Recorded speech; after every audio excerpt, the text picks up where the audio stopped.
خبر شامل کرتے ہیں شوبز سے۔ ٹک ٹاک سٹار کنول آفتاب نے جنت مرزا کے حق میں آواز بلند کر لی۔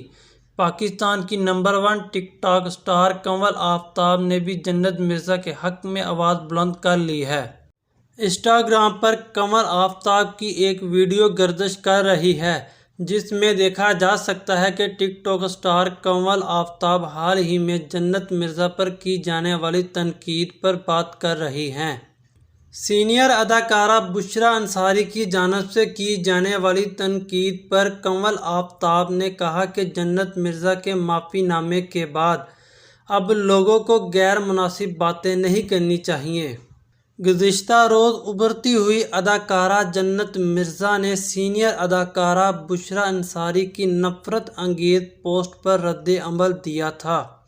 ٹک ٹاک سٹار جنت مرزا نے انسٹاگرام اسٹوری میں جاری کیے گئے پیغام میں بشریٰ انصاری سے مخاطب ہوتے ہوئے لکھا تھا کہ آپ اس طرح کسی پر بھی تنقید نہیں کر سکتی جبکہ آپ کا تعلق بھی شوبز سے ہے۔ ٹک ٹاک سٹار جنت مرزا نے لکھا تھا کہ آپ اسلام کے بارے میں کیسے بات کر سکتی ہیں جبکہ آپ کوئی تبلیغی جماعت نہیں چلا رہی۔ ٹک ٹاک سٹار جنت مرزا نے کہا تھا کہ آپ بھی ڈانس کرتی ہیں، اداکاری کرتی ہیں اور کئی ایوارڈ شو میں ڈانس پرفارمنس بھی کی ہے، تو آپ آج دوسروں پر تنقید کیوں کر رہی ہیں؟